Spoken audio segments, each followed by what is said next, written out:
Assalamualaikum warahmatullahi wabarakatuh. Perkenalkan, nama saya Ratu Anissa Dia Bestari dengan NPM 0620015771 dari Kesmas kelas 3B Universitas Pekalongan. Pada video kali ini, saya akan membahas tentang metode penularan penyakit menular yaitu airborne disease. Fokus kita kali ini adalah difteri pada anak. Pertama-tama, mari kita kenali dulu apa itu airborne disease. Penyakit menular melalui airborne disease adalah penyakit yang ditularkan melalui perantara udara, sebagian besar melalui kontak langsung. Terdapat dua bentuk, yaitu droplet nuklei dan dust atau debu. Salah satu contoh penyakit menular melalui airborne disease adalah difteri. Difteri adalah penyakit akut yang disebabkan oleh bakteri gram-positif fakultatif anaerob. Penyakit ini ditandai dengan sakit Corynebacterium diphtheria, suatu bakteri gram-positif fakultatif anaerob. Penyakit ini ditandai dengan sakit tenggorokan, demam, malaise, dan pada pemeriksaan ditemukan pseudomembran pada tonsil, faring, dan atau rongga hidung. Difteri adalah penyakit yang ditularkan melalui kontak langsung atau droplet dari penderita.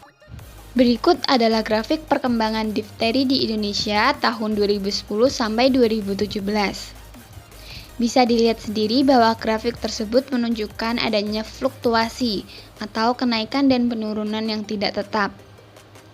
Kenaikan tertinggi terjadi pada tahun 2012 dengan 1.192 kasus dan 76 orang meninggal. Terjadi di 18 provinsi. Sedangkan untuk penurunan terendah terjadi pada tahun 2014 dengan total kasus 430 diikuti dengan 21 orang meninggal dunia. Terjadi di 11 provinsi. Lalu kita akan membahas tentang penularan difteri.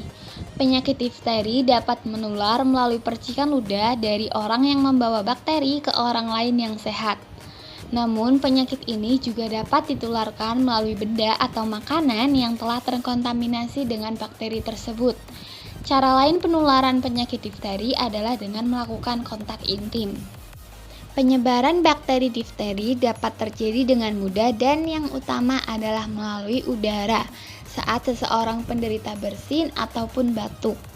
Selain itu, ada beberapa metode penularan lain yang perlu diwaspadai. Antara lain melalui yang pertama adalah barang-barang yang sudah terkontaminasi oleh bakteri, misalnya mainan ataupun handuk. Yang kedua, sentuhan langsung pada bisul akibat difteri di kulit penderita. Penularan ini umumnya terjadi pada penderita yang tinggal di lingkungan yang padat penduduk dan kebersihannya tidak terjaga. Lalu kontak langsung dengan hewan-hewan yang sudah terinfeksi, misalnya sapi. Meminum susu yang belum melalui proses pasteurisasi atau sterilisasi. Dan yang terakhir adalah makanan yang terbuat dari susu yang belum melalui proses pasteurisasi atau sterilisasi. Terdapat 3 faktor utama penyebab difteri. Yang pertama adalah agen. Agen yang merupakan unsur penting yang berperan penting dalam menyebabkan terjadinya penyakit. Pada penyakit difteri, agen yang dimaksud yakni C. diphtheriae. Bakteri ini dianggap sebagai penyebab kausal primer yang artinya pada setiap kasus difteri akan selalu ditemukan bakteri ini. Meskipun adanya bakteri ini belum tentu terjadi penyakit. Yang kedua adalah host atau pejamu. Faktor pejamu terutama dikaitkan dengan kemampuan daya tubuh host dalam menghadapi invasi mikroorganisme infeksius. Daya tahan tubuh ini berkaitan erat dengan imunitas tubuh baik yang didapatkan secara alami maupun tidak. Secara spesifik pada penyakit difteri, faktor pejamu yang berperan penting dalam terjadinya penyakit ini yaitu umur, jenis kelamin, status gizi, dan status imunisasi. Yang ketiga adalah environment atau lingkungan. Lingkungan yang dimaksud adalah semua faktor luar dari suatu individu yang dapat berupa lingkungan fisik, biologis, dan sosial. Lingkungan fisik yang berkaitan dengan penyakit difteri diantaranya sinar matahari yang masuk ke rumah, luas ventilasi rumah, kepadatan hunian ruang tidur, suhu dalam kamar, kelembapan dalam kamar, dan jenis lantai rumah. Lingkungan biologis seperti imunitas kelompok dan kepadatan penduduk, serta lingkungan sosial seperti mobilisasi. Selanjutnya kita akan membahas tentang pencegahan dan pengendalian. Pencegahan secara umum dengan menjaga kebersihan dan memberikan pengetahuan tentang bahaya difteri bagi anak. Pada umumnya, setelah seorang anak menderita difteri, kekebalan terhadap penyakit ini sangat rendah sehingga perlu imunisasi. Pencegahan secara khusus terdiri dari imunisasi DPT dan pengobatan karier. Lalu, strategi pencegahan dan pengendalian KLB difteri sebagai berikut. Yang pertama adalah penguatan imunisasi rutin difteri sesuai dengan program imunisasi nasional. Yang kedua, penemuan dan penatalaksanaan dini kasus difteri.